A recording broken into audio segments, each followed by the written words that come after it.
Et ciao Juventini et bienvenue dans le Tutti Juve. Moi c'est Titou et ça me fait plaisir d'être avec vous ce soir pour ce live consacré au débrief d'après-match Bologne-Juventus 18e journée de Serie A. Pour en discuter, nous serons accompagnés, Lionel et moi, du roi des trades rétro, notre ami canadien Mathias alias Sontaillou. Mathias, je crois que tu n'es pas à l'écran. Attends, je vais te mettre à l'écran. Il va arriver les amis, il va arriver. Il va arriver tout de suite. C'est la magie du direct. Hop. Et bientôt, Mathias, attends, est-ce que tu es là? Tu t'es déconnecté. Tu es là? Attends, attention. Voilà, le voilà. Ouais. Salut Lionel. Salut Mathias, comment tu vas mon ami? Ça roule? Ça va. Bah écoute, ravi d'être avec vous, ça fait un petit moment. Je me fais désirer comme l'explosion d'Adrien Rabiot. C'est clair, ça a été compliqué pour lui ce soir encore une fois. On a du mal à le voir. Je tiens à remercier tout le chat et tous les présents sur le chat ce soir. Pardon. Et tous ceux qui nous suivent au quotidien, ne ratez rien de l'actualité juventine en vous abonnant à nos pages Twitter, Twitch, Facebook, YouTube et Instagram. N'oubliez pas d'actionner la petite cloche pour être averti de nos lives en temps réel. En vous abonnant à notre chaîne Twitch, c'est faire une bonne action, les amis. Je le répète, ce live est caritatif et tout ce que nous générons sera reversé à des associations. Alors, abonnez-vous. Ça va Lionel? Comment tu vas mon pote? Ça va, impec, un week-end, une victoire pour finir ce samedi. Ouais. Au top. On revient sur l'Atalanta. On espère que Naples perde. Ouais. Il n'y a que du bon monde ce soir sur le chat. Il y a Del Piosso qui est avec nous, qui nous dit salut à tous. Il n'y a que moi qui s'est endormi devant le match. Non, t'inquiète pas, on va en parler, mon ami. Il y a Del Piosso qui est aussi. Del Piosso qui est avec nous. Il y a Enzo Solo Juve qui est là également. Il y a Forsaio, salut mon pote. J'espère qu'on te reverra bientôt en live. Il y a Bof 2004, le crack, qui est là aussi ce soir. Salut les jeunes, il nous dit. Et puis ça fait extrêmement plaisir d'être avec vous. Franchement, Bof, qu'est-ce que tu en as pensé toi un petit peu de cette partie? Et vous, les amis, qu'est-ce que vous en avez pensé? Mathias, honneur aux invités, d'un point de vue général, comment tu as trouvé la partie? Je me suis fait chier. C'est très général. Non, mais franchement, écoute, on a gagné, mais en face, c'était pas non plus folichon là. Heureusement, milieu de terrain, à part leur Svenberg là qui brassait un petit peu, c'était quand même assez faible.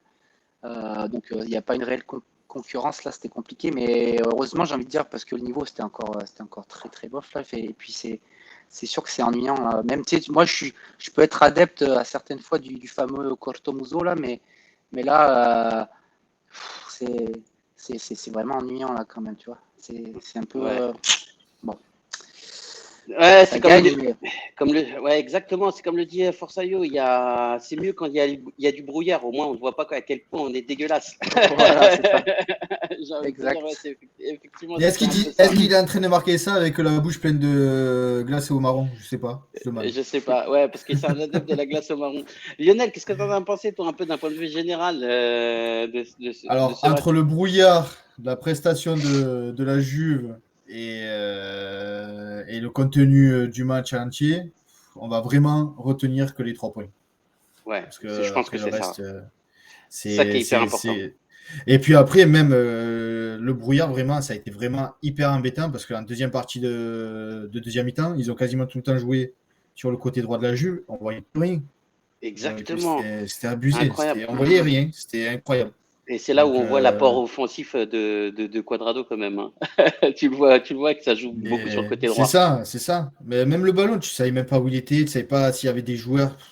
C'était impossible à voir. Donc, c'est vraiment compliqué de se faire une idée sur ce match-là. Vraiment.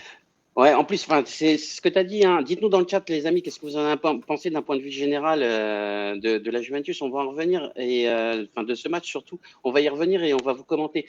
Ce qui était intéressant aussi, c'était de savoir que la Roma avait gagné contre l'Atalanta, donc un concurrent direct, en tout cas pour la Ligue des Champions. Hein. On ne va pas se cacher aujourd'hui. Hein. Je pense que le titre, on peut l'abandonner cette année. En revanche, une place importante, la place de 4e est importante pour nous pour pouvoir être se qualifier à la Ligue des Champions l'année prochaine et pouvoir faire un mercato plutôt intéressant. En termes de possession de balle, les amis, on a eu la possession. on n'a pas eu la possession juste en première mi-temps. En deuxième mi-temps, franchement, on s'est fait cueillir par Bologne, qui a eu une possession de balle d'environ 60% et qui a plus déroulé au milieu de terrain, ce qui prouve que notre milieu de terrain était complètement à l'ouest aujourd'hui. Mais les 25 premières minutes, de la deuxième mi-temps, ça a été un attaque-défense. Ouais, ça a été un attaque-défense. Et ça se voit aussi sur les passes réussies, puisque de toute façon, derrière, le Bologne, on a réussi 459, quand nous, on en a réussi que 318. Il fallait rappeler qu'aujourd'hui, on était en 4-3-3 et pas en 4-2-3-1 ou en 4-4-2 comme il avait l'habitude. Donc, nouvelle composition, nouveau format de jeu, nouveau mouvement également pour eux, nouveau plan de jeu, nouvelle animation. Donc, ce qui était intéressant. En revanche, en termes d'occasion, on en a eu plus que le Bologne. Donc, ça veut dire quand même qu'il y a eu un sursaut quand même de notre attaque. Et puis aussi, intéressant, c'était de voir nos tirs, puisqu'on a fait autant de tirs que contre le Bologne, à peu près 11. Et puis, en termes de tirs cadrés, on était plus prolifique en tout cas que le Bologne, puisqu'on en a réussi 7. Et il y a une stat intéressante, les amis, que je voulais vous faire montrer ce soir, c'était les interceptions. Je ne sais pas si ça se met à l'écran. Voilà, ça se met à l'écran maintenant. On s'est fait museler au milieu de terrain. Quand on voit que le Bologne a réalisé 14 interceptions alors qu'on en a réussi 8, ça prouve bien qu'au milieu de terrain, on a du mal, en tout cas, à avoir de la continuité et à montrer que, on fait preuve de personnalité et d'ADN au milieu de terrain. Qu'est-ce que vous en avez pensé un petit peu, vous, de ce milieu de terrain? On peut voir que ceux qui ont perdu le plus de ballons, ça doit être très certainement Arthur et Rabiot qui, régulièrement, quand il fallait repartir, perdaient la balle. Soit une passe compliquée, soit une interception facile de Bologne. Ça a été vraiment parfois compliqué de comprendre ce qu'ils faisaient tous les deux. Alors, très bizarrement, on reviendra un petit peu sur les statistiques de Rabiot, mais c'est intéressant ce que tu dis, Lionel, puisque je pense qu'en fait, Rabiot a perdu des ballons importants dans l'entrejeu et ce qui nous a fait défaut. En revanche, quand tu regardes à la fin de la première mi-temps, c'est pas le mec qui a perdu le plus de ballons. Je crois qu'il est aux alentours de 5 quand McKennie en perd 8. Et donc, tu vois, dans la réalité, c'est pas. Après, McKennie, peut-être, il perd plus de ballons parce qu'il est aussi un petit peu plus devant. Et Rabiot, il te perd des ballons qui sont très proches de notre surface de réparation. Et au lieu de repartir et de créer une situation dangereuse, on reprend une vague d'attaque qui peut être dangereuse pour la Juve parce que tu es entre guillemets désorganisé, tu essayes de remonter le bloc pour partir en attaque et tu perds le ballon. Donc c'est peut-être plus dangereux 5 pertes de balles de Rabiot proche de la surface de la Juve que 8 balles de McKennie qui, lui, au contraire, essaie de créer des actions parce qu'il est plus haut. C'est vrai. C'est ce que je disais, c'est en fonction de où est-ce que tu te positionnes sur le terrain. Il y a Bof 2004 qui nous dit ça manque un peu de créativité devant, juste un peu. Je sens que c'est l'ironie. Il y a Salut Sylviane qui nous dit bonsoir ce soir. Il y a Dante qui nous dit on pourrait sortir une vieille phase du mystère. Si vous voulez du spectacle, vous devriez aller au cirque. Ouais, c'est vrai, il a pas tort. Il y a Bof qui nous dit Rabiot, est-ce qu'il a joué? Point d'interrogation. Mais ouais, on est tous d'accord sur ça. Et une stat encore incroyable, les gars, quand même, qui est assez représentative du match, c'est les duels gagnés, et notamment au niveau du milieu de terrain, puisque nous, on a gagné 46 duels quand eux, on a gagné 54. Donc ça veut dire, bien évidemment, que de toute façon, on n'a pas été à la hauteur de nos espérances au niveau du milieu de terrain. Ce que je vous propose, qu'il y a eu plus d'envie aussi de leur part. Oui. Rien qu'en première mi-temps, après le 1-0, on voyait au milieu de terrain, quand il y avait un contraste, comme en italien, quand ils y allaient tous les deux, le joueur de Bologne et le joueur de la Juve, régulièrement, c'était celui de Bologne qui avait le ballon et qui pouvait attaquer. Donc, c'est un manque d'avis, c'est un manque de vouloir bien faire. Exactement. Que les milieux de la Juve ont souvent. Et c'est ce que a prononcé De Ligt en interview après le match. Il a dit on peut faire des erreurs techniques, on peut faire des erreurs, il n'y a pas de souci. Mais par contre, faire des erreurs de mentalité et pas avoir envie de se battre à certains moments, ça, on n'a pas. Quel grand joueur. Quel grand joueur. C'est le capitaine. C'est le capitaine. Oui, il a 21 ans, c'est le capitaine.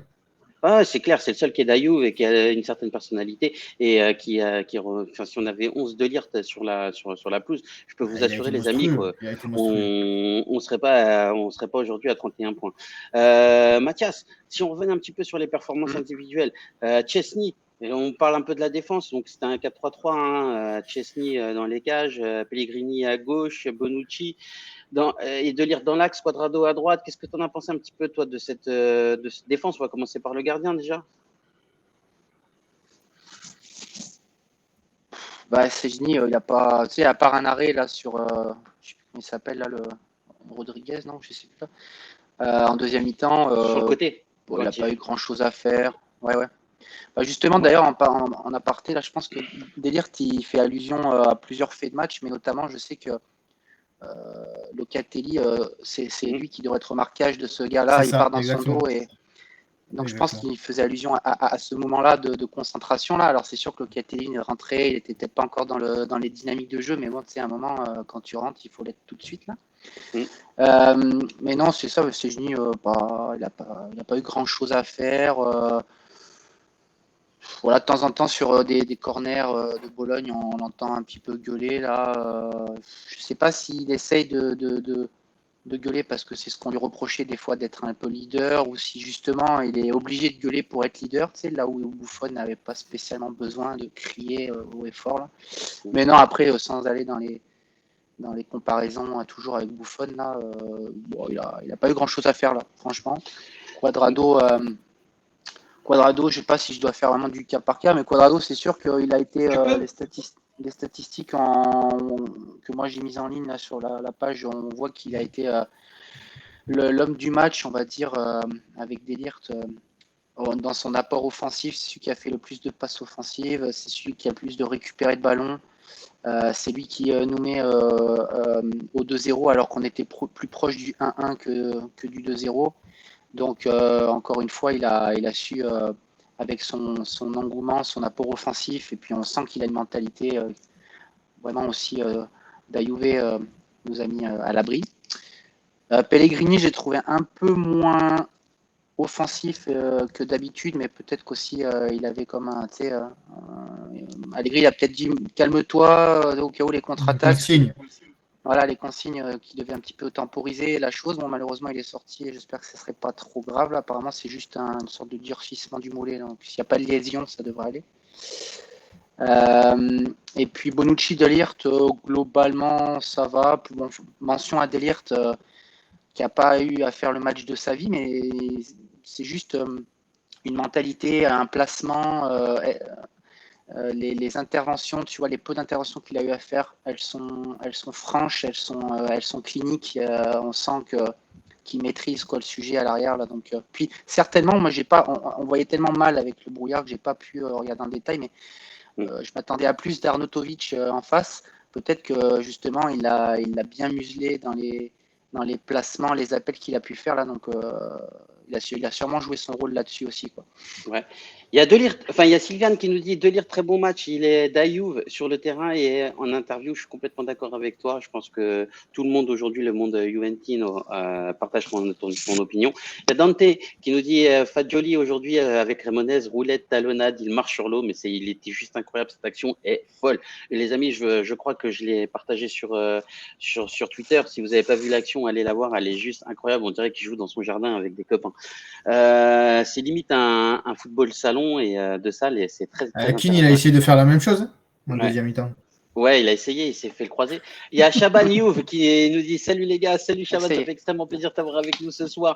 Il y a Enzo qui nous dit me revoilà, pardon, je n'ai pas écouté. Bah écoute, tu vas écouter maintenant parce que tu es avec nous et si tu as envie d'intervenir, tu es le bienvenu. Regarde, il y a un écran en plus si tu as envie de venir, Enzo. Les amis, dites-nous si vous avez envie d'intervenir. Lionel vous envoie tout de suite sur Twitter en DM les liens et si vous avez envie de venir donner votre avis, en tout cas, c'est avec grand plaisir. Je voudrais revenir sur Szczęsny. Avant de te donner la parole, Lionel, moi je trouve qu'en fait, effectivement, il n'a rien eu à faire ce soir, mais en même temps, derrière Szczęsny, il fait 3 arrêts hyper importants, 2 en première mi-temps et 1 en deuxième mi-temps, une sortie notamment dans les pieds, et puis il bouge bien son poteau. Je trouve que c'est difficile quand même pour un gardien quand il n'est pas sollicité et très peu dans la partie et quand on le sollicite et qu'il soit là, je pense qu'en termes de concentration, c'est quand même du haut niveau. Pellegrini et Cuadrado, moi je suis d'accord avec toi. Alors j'aime bien le rapport offensif, etc. C'est des super joueurs. J'ai l'impression que Pellegrini a pris complètement la place de Sandro. Et c'est tant mieux, puisqu'on commence à avoir un arrière-gauche quand même qui soit hyper intéressant.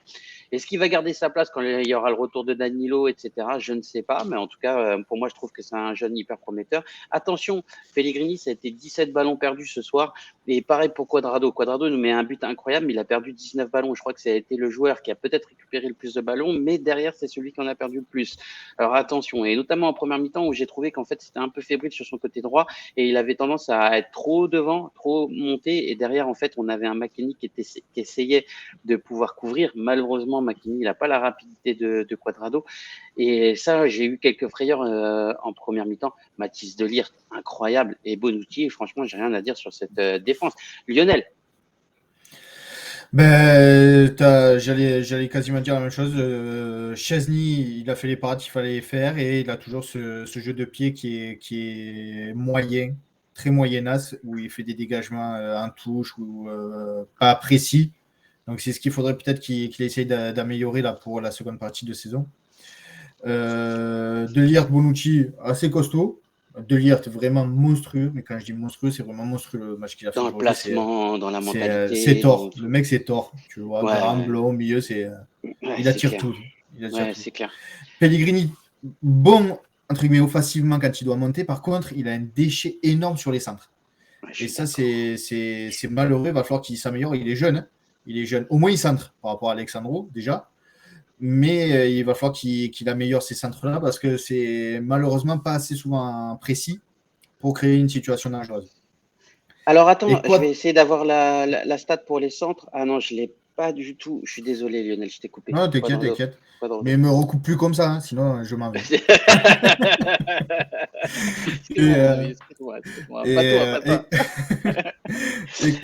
Et Cuadrado, très très mauvaise première période pour moi, je trouve. Ouais. Il a vraiment été absent des débats. Il s'est fait manger par Svanden, ou je ne sais pas comment il s'appelle, le joueur de Bologne. D'ailleurs, il a vraiment fait ce qu'il avait voulu. Franchement, en première mi-temps, je me suis dit aïe, Cuadrado. Et par contre, deuxième mi-temps, bien meilleur. Et c'est là que tu vois qu'il marque le but. Il a 2 actions dangereuses à la fin de match. Sur une avec Caio George qui fait, lui, une action aussi vraiment pas mal du tout. La contrôle, la passe et tout. Ça a vraiment été du haut niveau là ce qu'il a fait Caio George. Ouais. Et une tout à la fin où on voit même pas du tout, c'était dans le brouillard, ils nous disent que c'est Cuadrado, mais je suis même pas sûr que c'est lui qui tire. Donc on va dire qu'il a eu 2 actions pour mettre 3e et 4e but. Et il a été dangereux offensivement. Donc voilà, une première mi-temps pour moi à 3 et une deuxième mi-temps à 8. Donc c'est un match moyen plus. Je suis plutôt d'accord avec toi. D'ailleurs, tu parlais de tout à l'heure ton allée, etc. Sachez les amis, Lionel, il sera chez Amine lundi soir pour une antenne libre. C'est ça, Lionel? C'est ça. Si on n'a pas de contretemps, s'il n'y a pas de soucis particuliers, si le Covid nous chope pas d'ici là. Allez lui donner de la force, les gars. On sera là lundi soir. Super. On sera là, Lionel, à te regarder. Et on est content pour toi. Qu'est-ce que je veux dire? Je vais lire un petit peu le chat, les amis. Il y a Chaban qui nous dit content pour la victoire quand même. On a très bien défendu, mais un peu trop à mon goût. Mais avec les retours de blessures et un gros milieu cet hiver, on peut avoir une bonne deuxième partie de saison, à mon avis. J'espère Fino l'a fini. Qu'est-ce que tu pourrais en dire de ça, Mathias? Bonne réflexion, tu vois. Trop défendu. Oui, c'est certain qu'on espère un bon milieu. Après, Arriva Bene, j'ai l'impression qu'il a calmé un peu les voilà, mais après on sait aussi que il y a toute une politique interne, c'est de couper un peu les rumeurs qu'il peut y avoir. Donc je sais pas ce qui arrivera ou ce qui n'arrivera pas. C'est sûr qu'à mon avis, de toute façon la politique elle est pas compliquée. Il faut qu'il y en ait un qui parte. À partir du moment où un partira, un pourra arriver. Bon, idéalement Ramsey, je pense qu'on est tous pour dire qu'il faudrait qu'il s'en aille là, surtout qu'il n'arrête pas de pleurnicher. Puis maintenant, il y a Kulusevski aussi. Il y a l'agent de Kulusevski qui a dit qu'il ne se sentait pas heureux. Kulusevski, je pense qu'en effet, malheureusement. Il peut préparer ses valises également. Il va falloir sûrement qu'il s'en aille. Là, il joue pas, il est jeune. Même pour lui, c'est pas. Moi, je suis pas un fan de Kulusevski, donc ça me dérangera pas. Mais pour lui. Mais le prêter, je pense. Ouais, il faudrait le prêter. Pas le vendre cet hiver, mais le prêter. Moi, je suis plutôt d'accord avec toi, Lionel. 37 millions d'euros, quand même, il faudrait essayer de les rentabiliser, au moins en le prêtant, pour voir si jamais, dans un petit club avec moins de pression, moins de, tu vois, ce poids du maillot. Après, petit club, c'est Arsenal. D'après ce que j'ai compris, c'est Arsenal qui est vraiment à fond sur lui. Donc, ouais, mais après, Arsenal, j'ai envie de te dire, après, c'est plus l'Arsenal d'il y a 10-15 ans.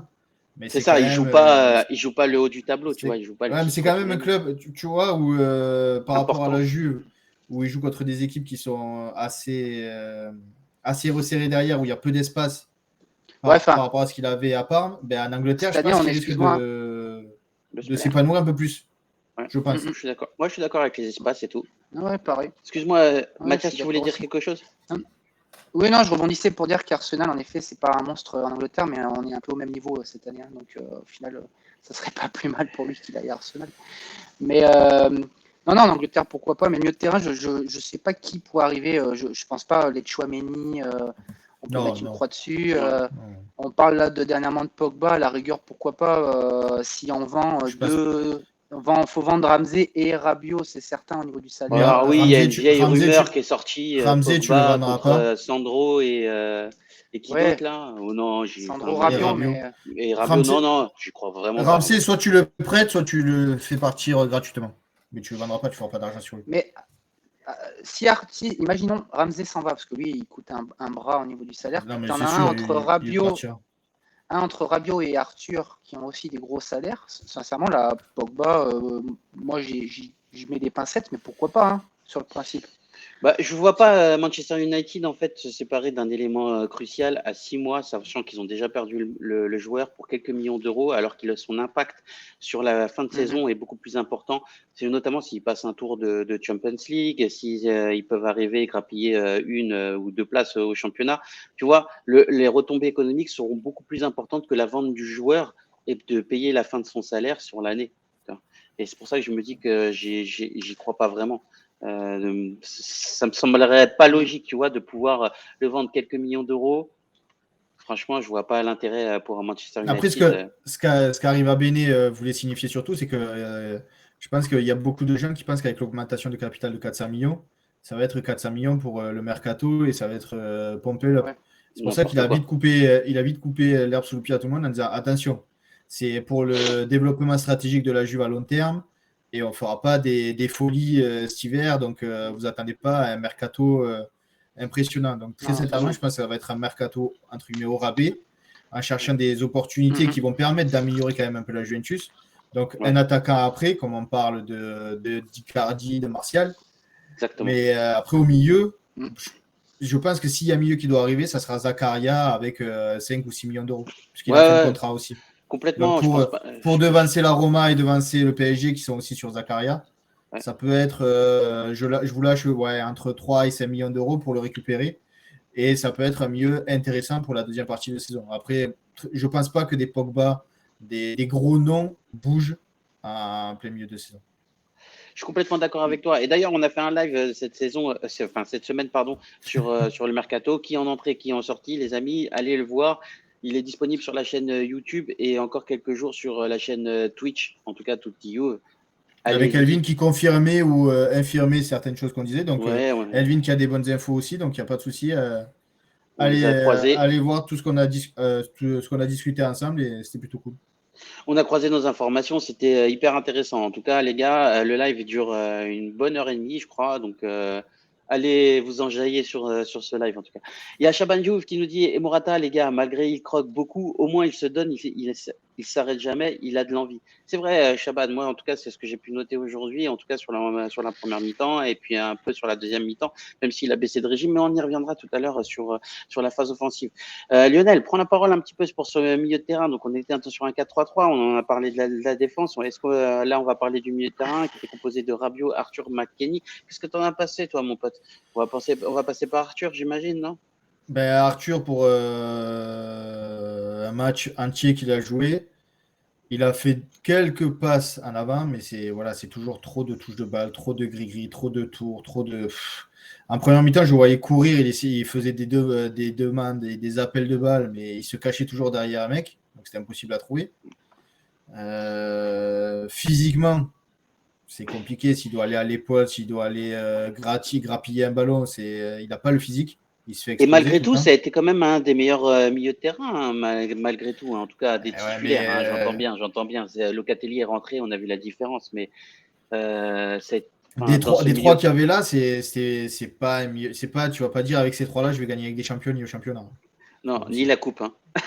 Ni l'Intertoto. C'est pas possible. Donc, Arthur, pour moi, je ne vois pas s'épanouir et je ne vois pas ce qu'il peut apporter dans le jeu là que la Juve est en train de proposer.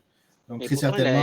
Ouais. très sincèrement, pour moi et pour son bien à lui et pour le bien de la Juve, c'est pas un flop. On va pas dire, ouais, c'est pas un Ramsey quoi. Mais Ouais. faudrait qu'il parte pour que. Il en est pas loin. Il en est pas loin, Non, parce que malheureusement. Ramsey, Arthur, il n'a jamais mal parlé de la Juve, il n'a jamais fait des blessures diplomatiques, il est jamais parti au Pays de Galles, marquer des buts et Oui, revenir en oui, disant mais Lionel, j'ai ça mal au fait un talon an et demi qu'il d'Achille, est je joue là. plus. Ça fait un an et demi qu'il est là. Au bout d'un an et demi, Ramsey, il avait pas cette attitude-là. Là, c'est au bout Bon, de. Enfin, Ramsey, depuis le début, il est blessé. Hein. c'est vrai, Il a pas mais fait. et Arthur également aussi. Hein, il a eu Oui, des mais problèmes à ce la que je te hanche dis, de cette Arthur, ça expression. serait un flop technique dans le jeu parce que alors que Ramsey, c'est un flop tout court, que ce soit dans le jeu, que ce soit dans la mentalité, dans ses dires contre la Juventus et dans ce qu'il fait en plus avec le Pays de Galles, parce que chez nous, il est blessé. Dès qu'il est rappelé par le Pays de Galles, le mec, il court comme un lapin de 8 semaines. Hein. C'est Et il n'est sûr. pas blessé. Hein. Et je vais complètement dans ton sens par rapport à ça. Pour moi, entre les deux, vraiment, si entre les deux, Ramsey, vraiment, je le dégage, mais très très loin. Et Arthur, Ouais, je le laisse partir parce qu'il n'est pas bon avec nous. Ça arrive. Hein. Il n'est pas compatible avec la Juventus, ça peut arriver. Et qu'il aille s'épanouir ailleurs. Ouais, complètement d'accord avec toi. Il y a Comme un Bob. Diego. Tu te rappelles Diego à l'époque avec Werder de Brême? C'était une Oui, machine. exact. Une C'était une machine. Et machine. chez nous, Et il arrive chez nous, c'était. un flop total. Un truc à 30 millions, un flop Ouais. total. Il y a Loïc Youve Donc, qui nous dit salut les gars, désolé, je ne peux pas rester. C'était juste pour vous saluer. Forza Youve, Fino la fine, ça fait extrêmement plaisir. En tout cas, Loïc, que tu sois passé. La rediffusion sera disponible dès demain matin, 7h. Bof qui nous dit est-ce que vous pensez que le Père Noël peut nous offrir la grinta pour Rabiot? Eh ben, on va y passer à Rabiot. Enzo Solo Juve qui nous dit Arthur n'a fait que de la merde. N'a fait que de la merde. C'est pas ce que l'on attend d'un Arthur. On est complètement d'accord. Enzo, je dis juste que moi, dans ce milieu à 3, franchement, où on avait McKennie, Rabiot, c'était le meilleur des moins bons, entre guillemets. On va dire ça comme ça. Sylvain qui nous dit vous croyez que la Juve va réussir à vendre des joueurs cet hiver? On l'espère. En tout cas, je suis sûr que Ramsey va pouvoir partir. Vendre, je pense pas. Prêter ou laisser partir Ramsey gratuitement, c'est possible. Mais après, vendre un Rabiot, vendre un Arthur, à moins qu'il y ait quelqu'un qui arrive avec 50 millions. Mais ça me paraît compliqué. Ouais, c'est clair. On va parler un petit peu de Rabiot. Mathias, alias Santayo. Rabiot, écoute, Rabiot. Je te fais de la pub. Je te fais de la tu pub. vois, je souris. Quoi. Ah oui, merci pour la pub, merci, c'est gentil. Rabiot, qu'est-ce qu'il a, notre ami Rabiot? Il a une qualité quand même malgré tout qu'il n'exploite pas assez, c'est que quand il est bien en jambes, il a une sortie de balle, assez importante. Quand il part balle au pied, il est rapide, il a une bonne foulée, il est assez dynamique là. Donc il est élégant le Duc quand il court et cheveux au vent. Mais c'est non, pas assez. mais tu vois, c'est pas assez. Il a une belle sortie de balle. Il est vif et il a une belle sortie de balle. Par contre, il traîne trop avec Bentancur parce qu'il tire plus au but, il tire pas. Ouais, c'est vrai. Et puis bon, défensivement, dans les phases défensives, mais ça date du PSG. Il est pas fan de jouer 6, de défendre, quoi que ce soit. Donc là, il y a un problème en Italie, c'est qu'il est censé être Mezzala, en tout cas ce match aujourd'hui, Mezzala gauche ou droit, peu importe, avec McKennie de l'autre côté. On jouait sans trequartista, c'était vraiment Arthur en regista et puis les deux Mezzali plutôt sur le côté. Là. Mais McKennie, il revient de blessure, il n'était pas en forme optimale. Arthur, il joue un match sur 28, donc pas en forme optimale non plus. Puis Rabiot, c'est pas en forme et pas très bon en ce moment, voire pas très bon tout court. Donc, et c'est ce qui est dommage avec Rabiot, franchement, je ne sais pas ce que vous en pensez les copains, mais en tout cas, moi j'en fais cette analyse-là. On a beaucoup dit Rabiot n'est pas un joueur sur le côté gauche et ne doit pas jouer excentré. Allegri il le remet dans l'axe. Rabiot, c'est pas un joueur qui doit jouer dans un milieu à 2. Allegri, ce soir, fait un 4-3-3. Et franchement, Rabiot a encore perdu ce soir. Malgré tout, il a quand même touché 53 ballons. Il a perdu quand même 14 ballons. En première mi-temps, on en avait perdu 5. C'était pas énorme. Et même si c'était 5 très important, 14 ballons après, c'est vraiment énorme. Mais j'ai trouvé qu'il n'a pas fait une bonne prestation, mais c'est pas celle de McKennie. Franchement, McKennie aujourd'hui, il jouait dans un taureau quoi, à l'entraînement. Il n'a pas touché une balle, les amis.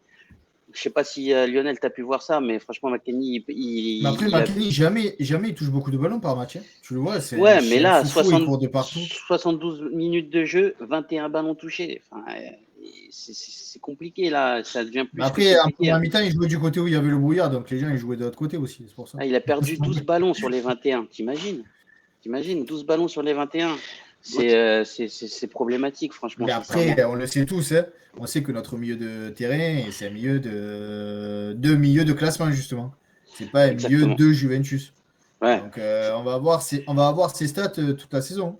Donc, mais il faut plus qu'on s'étonne maintenant, on le sait. Ça fait plus d'1 an qu'on voit que ces joueurs, ils touchent peu de ballons ou ils en perdent beaucoup. Là, Rabiot, la seule action jolie qui fait du match, c'est en première mi-temps quand il tire au but et où il perce un peu la défense et il va créer une nationale dangereuse. Après, le reste, c'est le néant. C'est le néant. Il n'y a rien. Il y a 20 ans, même pas, il était 4e ou 5e remplaçant en milieu de terrain. Et il aurait été vendu au bout de 6 mois. Après, on va y venir certainement, là, mais très certainement. Mais, je défends pas Rabiot, hein, parce que moi, il me fatigue, là, mais il n'est pas aidé par les apports offensifs et les appels offensifs, là, non plus. Il faut reconnaître Keane, c'est pas un ailier gauche, quoi. Donc, et c'est ce que dit Bof. Et il dit exactement la même chose que toi. Il dit il y a eu pire que McKennie. Quelqu'un a vu Moïse Keane. Et je pense qu'en fait, il a raison. Et en fait, c'est trop une somme d'individualités qui ne font pas la différence, qui fait que le collectif n'arrive pas à avoir de synergie et n'arrive pas en fait à porter le ballon vers l'avant. Moi, je jette la pierre aussi au milieu de terrain, mais également à l'attaque. Hein. Franchement, ce soir a été composé de trois attaquants, à savoir Moïse Keane, Bernardeschi et Morata. Et force est de constater que aujourd'hui, les actions viennent de Bernardeschi, c'est quand même un comble, quoi. On lui a vomi dessus pendant 2 ans et demi, 3 ans, parce que franchement, il n'est pas au niveau. Je trouve toujours pas au niveau de la Juventus, mais malgré tout, quand il rentre, en fait, il arrive à être percutant. Enfin, quand il est là, il arrive à être percutant et à avoir. Et sur les derniers matchs, c'est 4 ou 5 passes décisives. C'est, je crois, si je dis pas de bêtises, peut-être, c'est le meilleur passeur de la Juve. Et Morata, sur les 4 derniers matchs, c'est 3 buts, hein, les gars. Et il y a une passe décisive. Parce qu'aujourd'hui, c'est lui qui fait la passe décisive à Quadrado sur le but. Ouais, c'est ça. Donc, Mais moi, là, dans les 3 de devant, là, que j'aurais pas mis Keane à gauche. Et je mets Bernardeschi à gauche et je mets Koulou à droite. Non. Franchement, la rentrée de Koulou, elle a été inexistante. Il a perdu des ballons. Non, mais quitte à avoir deux ailiers, mais jamais 2 ailiers de métier et pas un bricolage. Écoute, franchement, le PSG joue en 4-3-3. L'année dernière, Moïse Keane a joué beaucoup sur le côté gauche quand il y avait Neymar qui était blessé ou Mbappé, etc. Et franchement, il donnait satisfaction. Mais c'est pas le même collectif. Je suis complètement d'accord. C'est pas la même ambiance, c'est pas la même. Je suis complètement d'accord, mais si tu veux, en fait, c'est quand même quelqu'un. Si tu me demandes Koulou ou Moïse Keane, alors c'est entre la peste et le choléra pour moi. Hein. C'est kiff oui, mais Koulou, il est plus. Comment dire, c'est son vrai poste. Ouais. Et. Je préfère Simone Pépé, moi, je choisirais. Ou comme allez-y. Non, mais en fait, moi, en tout cas, je préfère tout simplement Keane, tout simplement parce qu'il est en termes de puissance, je pense que c'est la même chose, mais il est beaucoup plus rapide, il arrive à prendre plus la profondeur. Parce que Kulusevski, il a du mal quand même à surpasser mais tu vois. Bologne, aujourd'hui, jouait. Ils n'ont pas fermé le jeu, ils ne sont pas restés à 11 derrière. Donc, il y avait des espaces en défense. Donc, peut-être que Koulou aurait pu en profiter, justement. Peut-être, ouais. On lui a donné sa chance, il a rien créé, tu vois, quand il... Après, il a pas fait mal non plus quand il est rentré. Il a pas fait... Après, on le voyait pas beaucoup. On voyait un ballon bouger, on ne savait pas qui c'était. Ouais, mais on voyait pas trop, mais je vois pas qu'il ait fait mal. Donc je me dis que peut-être justement sur un match comme ça où tu sais que Bologne est une équipe joueuse, ferme pas le jeu, et en plus il te talonne au point, il n'y avait que 4 points d'écart au début du match. Donc il pouvait revenir sur toi s'il faisait un bon résultat. Ben, tu savais qu'ils n'avaient pas fermé le jeu et que Koulou, justement, il aime les espaces comme quand on le voyait à Parme.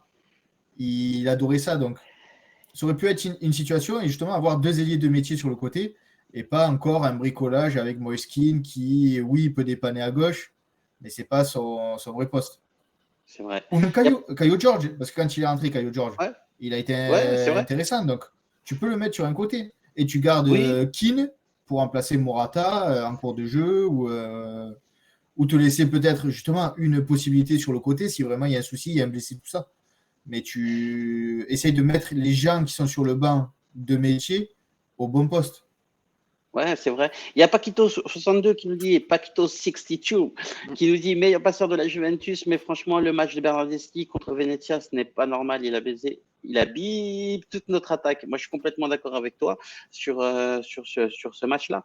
Et c'est grave, tu vois, Paquito, de se dire que Bernardeschi aujourd'hui est décisif à la Juventus alors qu'on lui a vomi dessus. Alors, et pas à tort d'ailleurs, hein, c'est tout à fait normal. Moi, j'en peux plus de Bernardeschi, j'ai envie qu'il s'en aille également, tu vois, lui donner un salaire à 4,5 millions, je trouve ça juste fou. Et en même temps, je me dis qu'aujourd'hui, c'est grave de se dire ça, c'est que dans le collectif qu'on a, bah, c'est un des moins pires, tu vois. Et ça, mais tu te rappelles ce que je disais que quand il n'était pas là, on regrettait presque, on va commencer à regretter quand il joue pas. Ouais, c'est clair. Parce que c'est pas le moins minable de tous. C'est pas le moins non, c'est pas le moins minable. Mais c'est ça le problème. Et finalement, on mérite cette 7e place. Hein, quand on regarde notre milieu de terrain, notre attaque, on est cinquième. notre 5e place.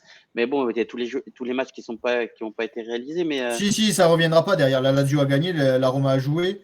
Il n'y a que la Fiorentina qui peut passer devant, c'est tout. Après, tout ce qui était derrière nous. La Fiorentina, tu sais qui elle joue, toi, demain, d'ailleurs? Vous savez Sassuolo. Mathias Sassuolo. Gros match. Ah ouais, gros match. Bon, j'espère qu'ils vont pas passer. Il y a Bof qui dit j'aurais tenté Soulé titulaire. Ça, c'est hyper intéressant. Est-ce que vous aurez tenté Soulé? Non. Non. Pas en titulaire, mais au moins le faire rentrer quand même. Moi aussi, j'ai pensé. Oui, mais tu sais, on verra peut-être contre Cagliari. On verra contre Cagliari. Ouais, moi je suis pour tenter de faire rentrer des jeunes, quoi, mais ceux qui disent sincèrement, hein, avec tout le respect que j'ai pour eux, là, il faut faire jouer Soulé dès la première minute parce qu'il a été convoqué à l'Argentine, calma, tu sais, là je suis pas en mode d'Allegri fan ou en mode d'Allegri je déteste, mais je vais utiliser son mot favori, là, c'est faux. Tranquille avec Soulé, je suis pas adepte forcément de son curriculum vitae qu'Allegri lui a dit, là, la série C, puis après la série B, puis après la série A, mais si on tempère quelque part, je veux dire, les jeunes, si c'était un prodige, là, a priori, il jouerait déjà, tu vois. Là, il faut quand même y aller tranquille. On va pas le faire jouer titulaire directement, même si c'est une année de merde et qu'on pourrait faire plus confiance aux jeunes.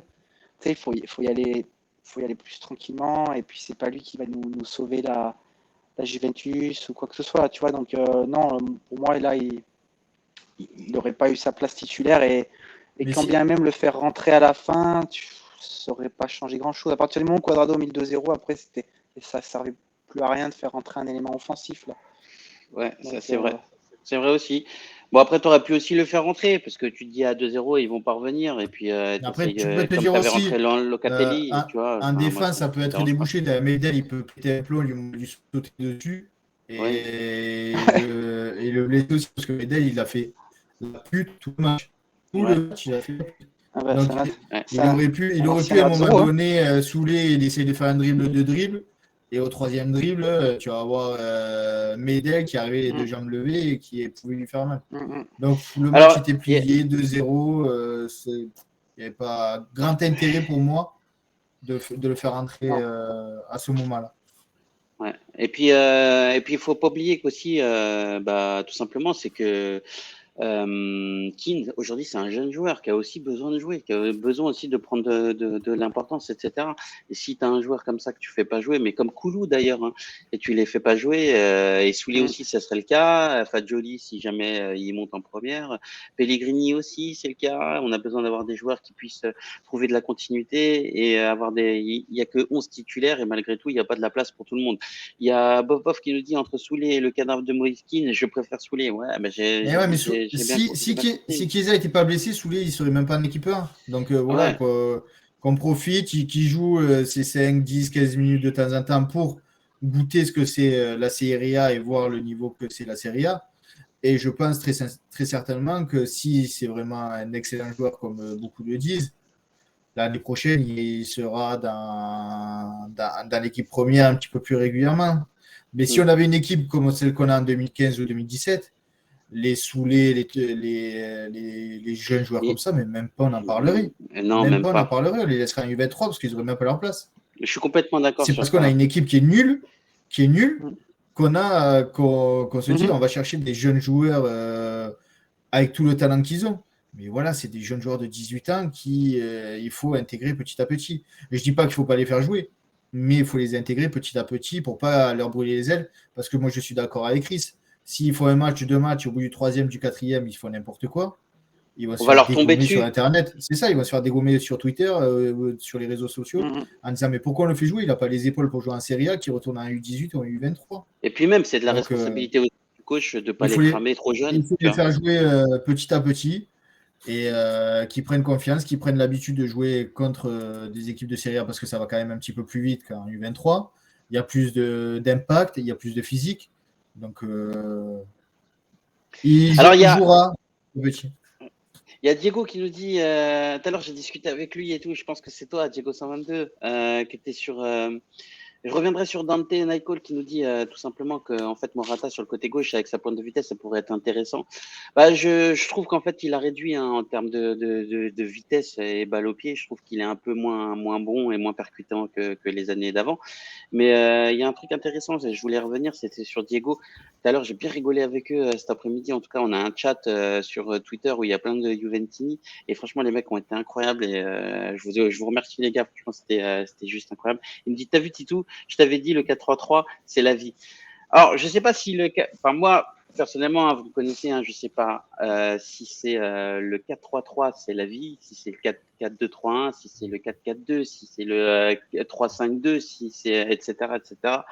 Moi, je m'en fiche un peu, en fait, finalement, de la composition. Hein. Je vais vous dire la vérité. Moi, ce qui m'intéresse, c'est plutôt les mouvements, le plan de jeu, etc., les sorties de balles. Comment est-ce que je peux mettre en défaut l'adversaire?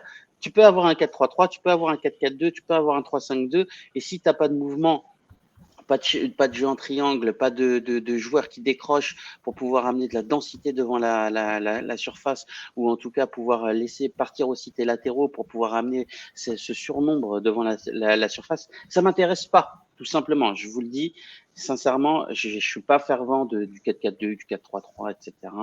Finalement, en fait, ça, c'est que sur le papier. Ce qui est vraiment intéressant, c'est comment est-ce que le joueur va bouger. Par exemple, sur les 2-3 derniers matchs, et ça, je l'ai montré, j'ai pu le montrer, c'est qu'on avait un Locatelli, quand il jouait, il venait s'insérer entre les milieux, un peu comme Pirlo qui faisait ça à l'époque aussi, ce qui permettait en fait aux latéraux de pouvoir monter et puis avoir une attaque qui était esselée avec Morata. Et ça, c'était hyper intéressant. Et ça a été mis en place par un Mexicain qui s'appelle Saladovia, un truc comme ça. Il faudra aller regarder sur Internet si vous avez envie, je pourrais vous le donner en DM. Mais également, j'en parlais aussi avec Lionel, c'était aussi par Lippi. Ancelotti, pardon, au Milan AC avec le Milan AC lorsqu'il y avait Pirlo qui décrochait, etc. Et puis tu avais des joueurs comme Kaka sur le côté qui était plutôt seul sur son côté et qui a amené le surnombre devant. C'est hyper intéressant. Si vous voulez, si vous avez envie, je peux vous envoyer les analyses en DM sur Twitter. Venez me voir et puis j'en discuterai avec vous. Qu'est-ce que tu vois de plus sur cette attaque, Mathias, qu'on pourrait dire qui t'a déçu ou qui t'a plu? De toute façon, là, on n'a pas l'effectif pour jouer en 4-3-3, surtout que Chiesa n'est pas là. Donc là, c'est sûr qu'Allegri, là, pour le coup, je l'ai trouvé, sais, je suis pas coach, là, j'ai toujours du mal à dénigrer un choix tactique ou quoi que ce soit, mais c'est sûr que j'avais vu les premières compositions avec la Sky hier. Il parlait potentiellement de Caio George en trequartista un peu derrière Keane et Morata, tu sais, mais finalement, en connaissant Allegri, ça faisait mettre ces 3 attaquants du moment là jouer sur le terrain. En cas de blessure, là, on est encore plus dans la merde. Donc quelque part, c'est la raison de faire attention à cet aspect-là, mais on peut lui reprocher aussi peut-être certaines fois et à juste titre d'être un petit peu peureux. C'est sûr qu'à la rigueur, moi j'aurais plus tenté cette composition avec un Caio Georges un peu libre, là, électron libre, en remplaçant Dybala finalement, et puis mettre Keane et Morata axiaux, tu vois, devant là, mais parce que Keane, encore une fois, peut-être que moi je regarde pas le PSG, il jouait plus ailier gauche là, mais moi le peu que j'ai vu de but de lui là, avant qu'il revienne ici là, sur YouTube, j'avais l'impression que 80% de ses buts c'était en renard des surfaces là, vraiment un neuf quoi, pur neuf. Donc là, j'aurais fait cette compo moi. Donc, mais tu sais, on pâtit de l'absence de Chiesa, on pâtit de l'absence de Dybala, on pâtit Morata.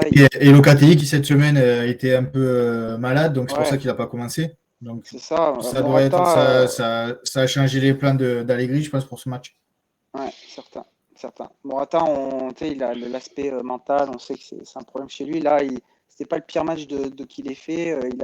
Il est toujours quand même plus ou moins important dans le rôle de pivot là qu'il peut avoir, de protection de balle.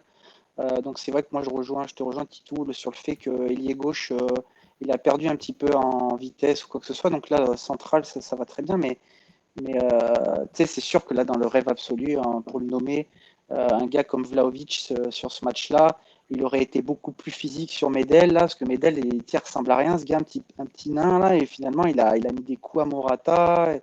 Et Morata, tu sais, on connaît comment il est, et je ne l'ai pas vu réagir. Bon, heureusement, on n'était pas là pour prendre un rouge, mais je ne l'ai pas vu réagir un peu, tu sais, attends mon gars, le prochain coup, on va y aller au duel. C'est comme par exemple un Mandzukic aurait pu faire, justement un gars comme Vlahovic là, avec les mentalités d'Europe de l'Est là.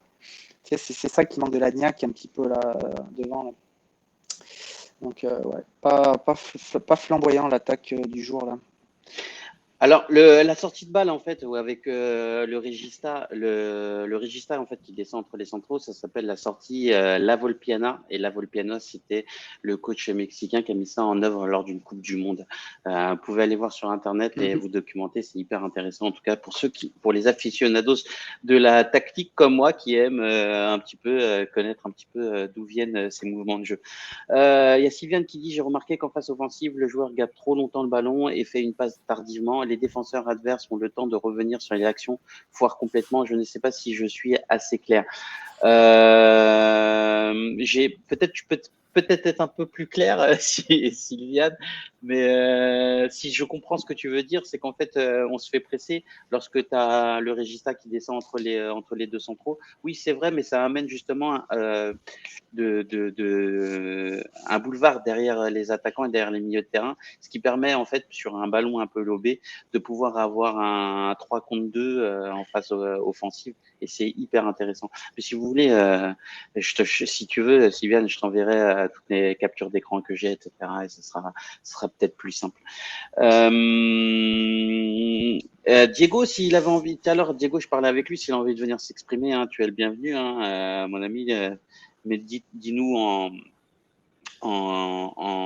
sur le chat si tu as envie de venir. Il y a Paquito qui dit non, Paquito, là tu dis trop de gros mots, je peux pas les dire, sinon mon live il va être banni.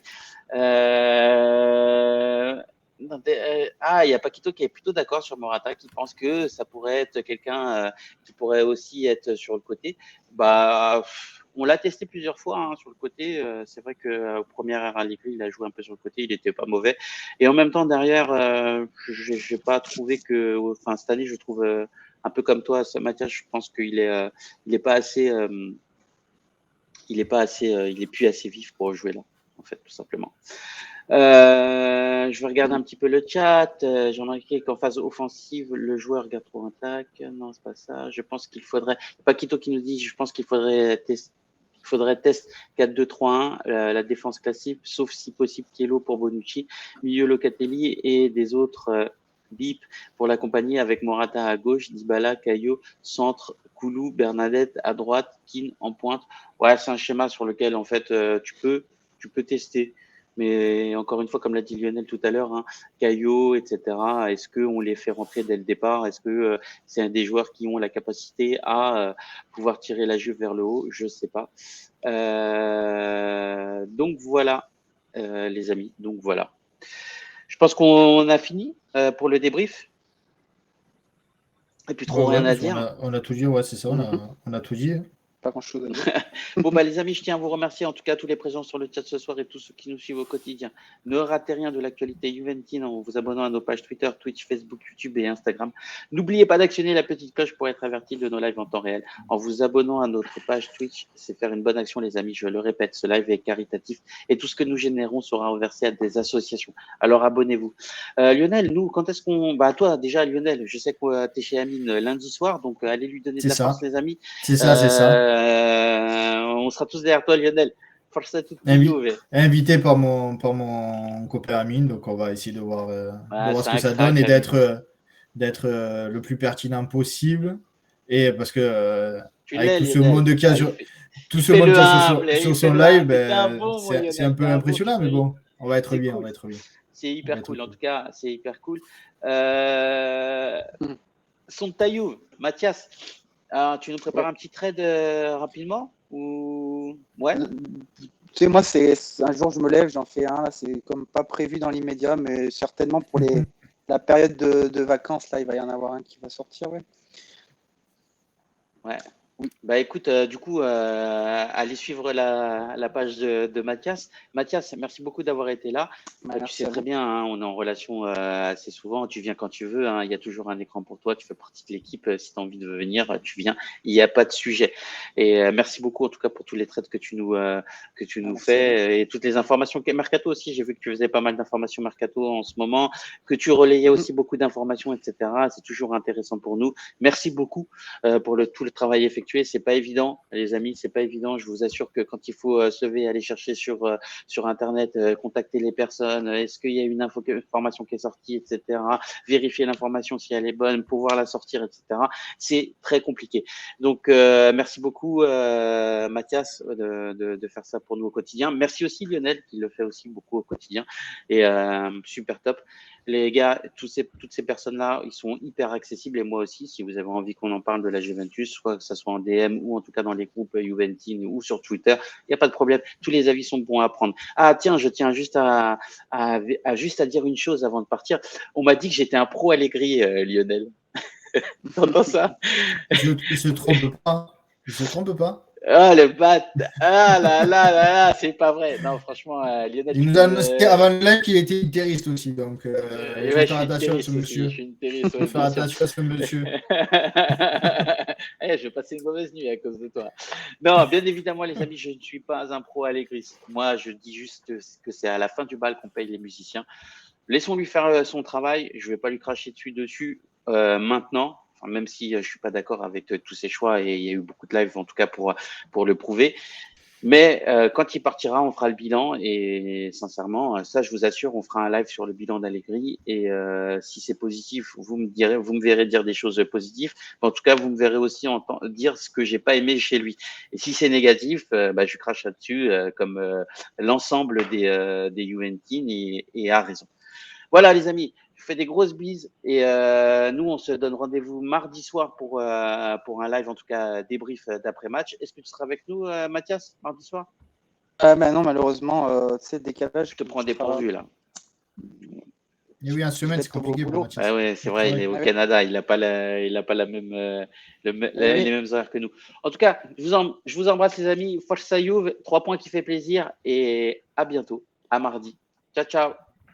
Ciao, bon week-end. Ciao. Salut les gars.